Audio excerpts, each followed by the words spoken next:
Hello, it's Janine. Today is Wednesday, January 20th, and I'm here for some coffee talk. There's my coffee. Coffee. And whoopee. Need my whoopee. Because it's fucking freezing. In New York right now, it is like bitter cold. Like bitter. Like you walk out the door, it's one of those days where when you walk out the door, it's so cold you sneeze because it like freezes your boogies in your nose. And it's like, whoa, the fuck is that? It's really bad. We're going to get snow this weekend, like a couple feet of snow. It's not going to be pretty. See, this is when I appreciate the fact, and this happens rarely, but this is when I appreciate the fact that I don't have a Mustang anymore. My entire life, I've only had Mustang GTs, modified Mustang GTs. So, when I got into the car accident last year, I flip-flopped cars. My new car was what I have now. It's a Ford Escape Titanium, and it's an SUV. So this is the only time now I love the car, I really do, I love it, but my heart anchors for a Ford Mustang GT. I need it, except in this weather. When it snows, I'm a happy girl that I've got my SUV, let me tell you. Whoa. So, got a couple of updates. First, I want to thank you very much because from my last video, I got a lot of private messages on both YouTube and on Facebook, just checking in on me, just seeing if I'm okay, which I couldn't appreciate more if I tried. I really couldn't. It's unbelievably sweet, and you know, and I want you to know that I care about you as much as you care about me, and I really do appreciate it, because truth is, I'm not doing good. I'm really not, and but you know, mentally I'm doing much better. It's just physically. So let me give you the rundown. I also have a weigh-in for you. Whoop whoop. So let me give you my weigh-in first, because some people just want to watch a weigh-in and then, you know, shimmy you off. So let me give you that. Weigh-in this morning, I was 150.8. And that was with jammies on. So maybe take away 0.8 with my jammies. I don't know. So I was about 150 this morning. And just fine by me. I'm a happy girl with that. I just don't want to get over 155. If I get over 155, excuse me, if I get over 155, then it's going to have to be, you know, whoop, time to pull the reins. So, you know, I'm happy at 150. It makes me okay. So I'm good with that. I started monitoring or tracking, I should say. Sorry, my nose is really itchy. Ugh. Ugh. Okay. Do I got any boogies? I'm kidding. I started tracking my food on myfitnesspal.com to make sure that I'm eating enough protein, because I really wanted to. Ever since I got my blood results back from Quest, it was like 2 weeks ago, week and a half ago, something like that. I really wanted to monitor how much protein I'm taking in, because my ferritin, which is your blood protein, was so low. It was only a 4, and it's supposed to be 40 and up. Like, you're low if you're at 40, and I'm at a 4.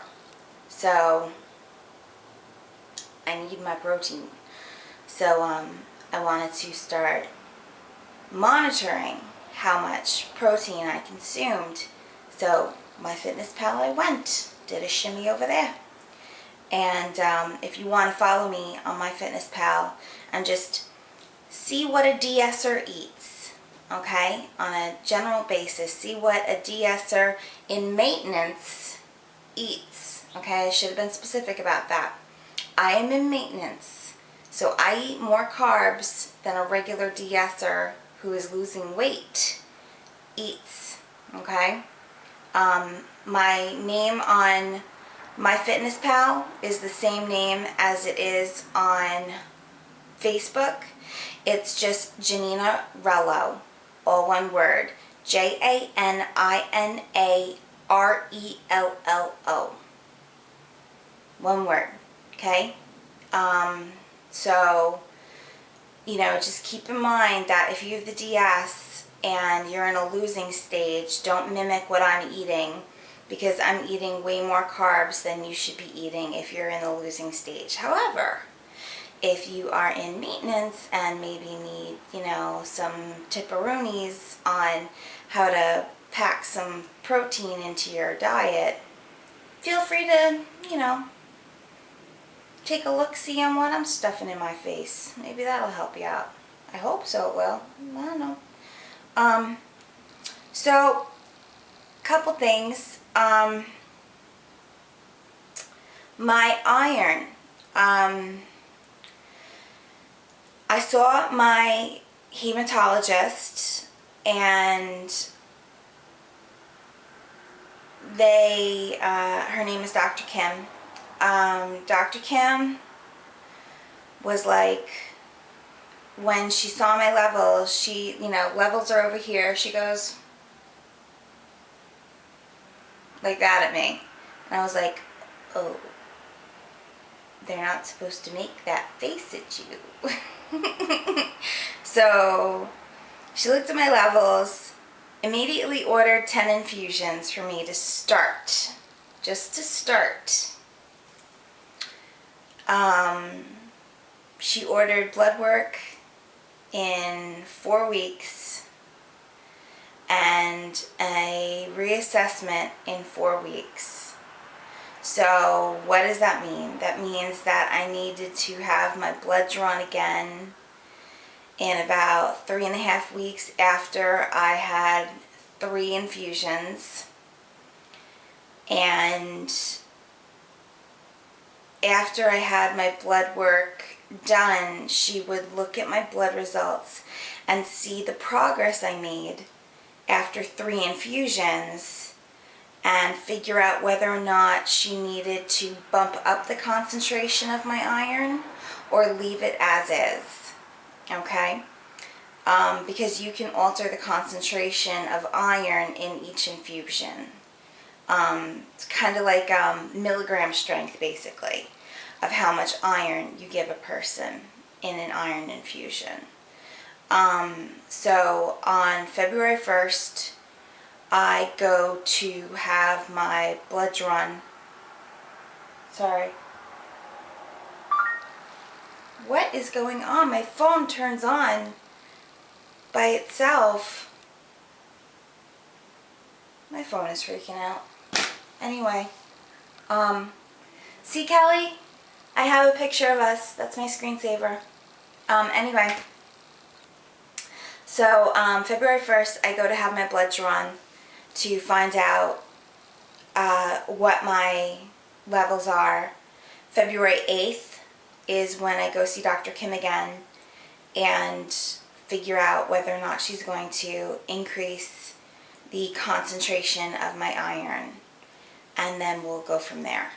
Regardless, I'm going to have 10 infusions total, and then have another assessment and see how many more infusions I need. For those of you who've never seen an iron infusion or just don't really know what it is, it's interesting.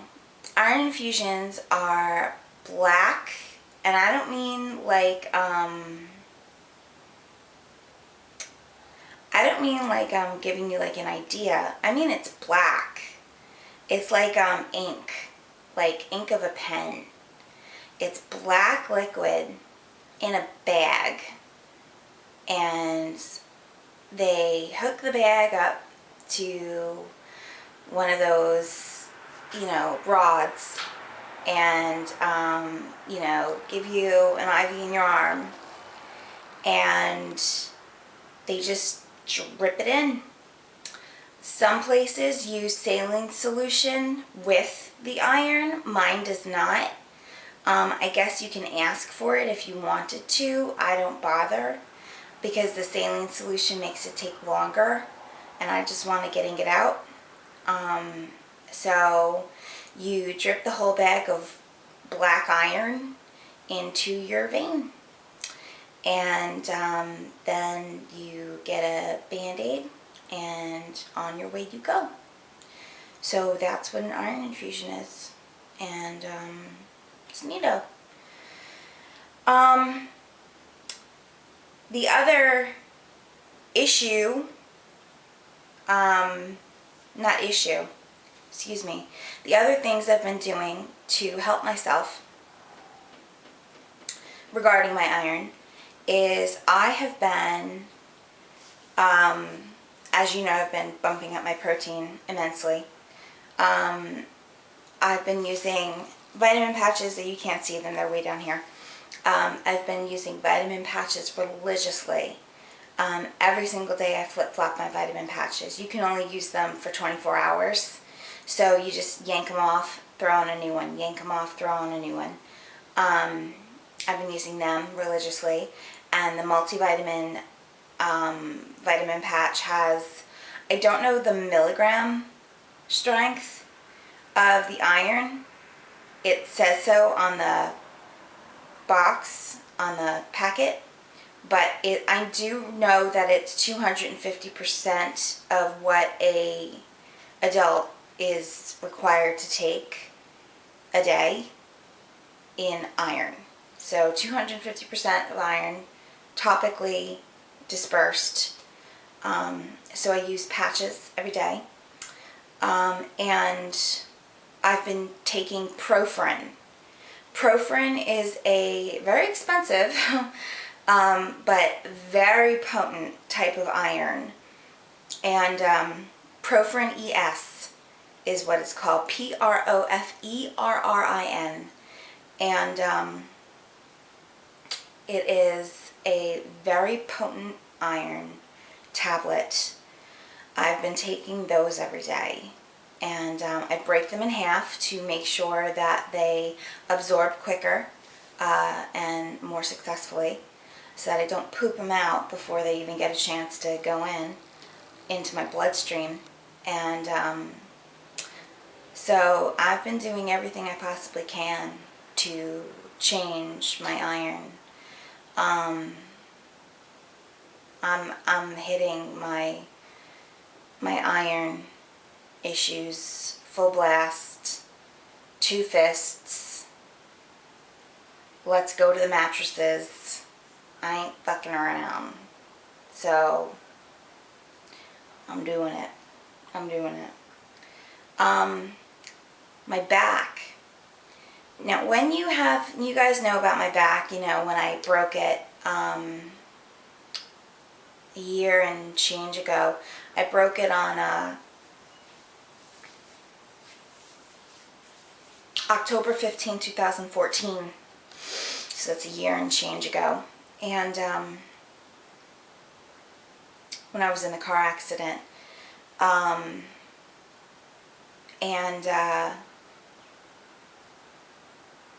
I am in a lot of pain from it, an unusual amount of pain, and I refuse to pop pills.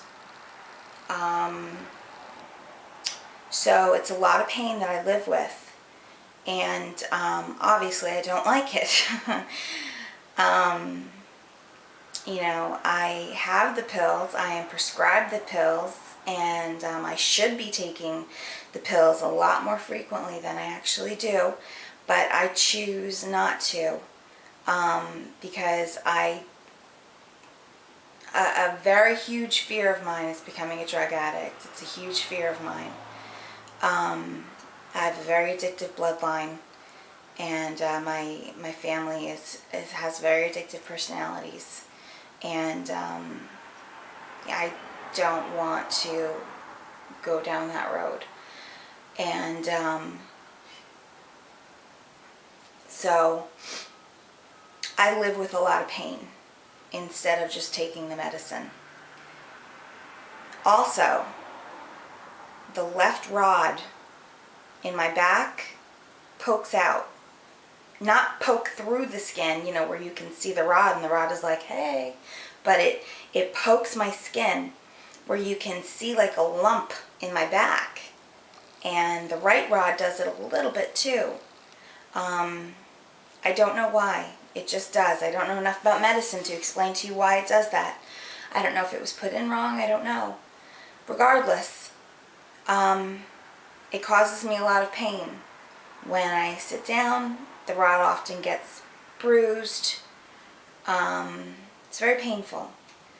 My point in going over this, I need to have the hardware taken out of my back. And I need it to be done by a doctor, not the same one that did my back. Why is this an issue? Doctors do not like picking up other people's mess. Dr. A made the mess. Dr. B, C, and D don't want to clean up Dr. A's mess. Okay? They just don't want to do it. They just don't want to. Because they'll go in there and look at my back and find this mess in there. They don't know how they did the procedure. They don't know why certain rods are put in a certain way. They don't know why certain nebules are pushed in a certain way. Why, I don't even know why hardware is just drilled in a certain way. Why I've got pins in this deep, not that deep. Nobody wants to do it. It's too much work to clean up someone else's mess. I've tried 4 different doctors to pray they will try to clean up the mess that is my back, because my back is a fucking wreck. Nobody will do it. Thank you, Jesus. Praise the Lord. I go and I see the neurosurgeon that did my brain. He's on Long Island. And Dr. Mehta, the man saved my life and opened up my world for me. And he is willing to take on my back. He's going to do my back for me. And I can't tell you what a massive relief that is for me. Like, look at the smile on my face. Like, I can't even tell you what a massive relief that is for me. He's going to fix my back. And it makes me so happy. It makes me so happy. He's going to fix my spine. He's going to take out the hardware. And I will be okay. Thanks to Dr. Mehta. So, I'm thrilled. I'm so thrilled. Bad part is that I'm going to have to go into surgery again. I'm going to be under the knife for probably about 12 hours to have that done. Assuming I'm fused. If I'm not fused, he might have to put in new hardware. And new hardware is going to be about a 16-hour surgery. So we'll see. I'm almost positive I'm fused though, because it's been over a year. I'm sure I'm fused. It's been a long time. And so I'm not worried about that. I'm pretty sure it's only going to be a 12-hour surgery. And I'm excited to fix the problem, you know. I'm just excited to fix it, get it off the table. And in my opinion, I've got the best of the best doing it. So I'm happy. I'm real happy about that. Another thing about my, I guess, health that's gotten better, my anxiety. My psychiatrist and I had a long session the last time I was in there. My psychiatrist is amazing. I don't just walk in and say, I'm depressed. He says, oh, that's a shame. Here's your script. Peace out. That's not how my psychiatrist does it. I'm in there for a good hour when I see my psychiatrist. We talk. And he's an amazing man. And I'll recommend him to anyone in the universe. His name is Subhash Kulkarni. And if you guys are ever on Long Island, or if you live on Long Island and you need a psychiatrist, go to him. Seriously. Subhash Kulkarni. He's amazing. Anyway, I've been going to him for 11 years now. He's incredible. So, he flip-flopped all my medication. I'm on nothing I used to be on before, and on completely new medication. I am like reborn. I'm like reborn. My OCD has calmed down so much. Like, there's like a little, you know, not a lot. You know, don't get me wrong. My place isn't dusty. But there's a little minor sprinkling of dust on things. And I have no desire to clean it. I have a full laundry basket of clothes, and I don't care. I have not been counting the stairs when I go up the stairs. Dishes in the sink have been kept in the sink for longer than 2 hours. My OCD has just calmed down. You know, I'm not turning into a pig, but it's calmed down. And I'm not depressed at all. I'm really not. I feel better. I really feel better. It's wonderful. And if I get any questions in the comments, let me just answer you now. He put me on a pill to help me sleep at night, but the pill to sleep at night is also an anti-anxiety medicine. It's called Seroquel, Seroquil. And the other medicine he gave me, I'm on a very low dose of the other medicine he gave me. It's called Brintellix. I think that's what it's called. Brintellix. Those are the two medicines that I'm on, and they just work well together, and they work well with my brain. So if you're having, you know, anxiety issues and OCD issues, give those two a try. Really, bring them up to your psychiatrist. Give them a try, because holy Jesus, did they help me. They really helped me. So I feel a lot better. I really do. And I just wanted to let you know that, you know, I feel a lot better. It's wonderful. I don't feel stressed. I don't feel obligated to, you know, whip out the Mr. Clean and start scrubbing walls. You know, I feel okay. So it's good. It's good. It's really good. So other than my health, everything else is going okay. I'm very excited. I am going to Justin's daughter's play on the 29th. I'm very excited. She wanted me there, and I was very flattered.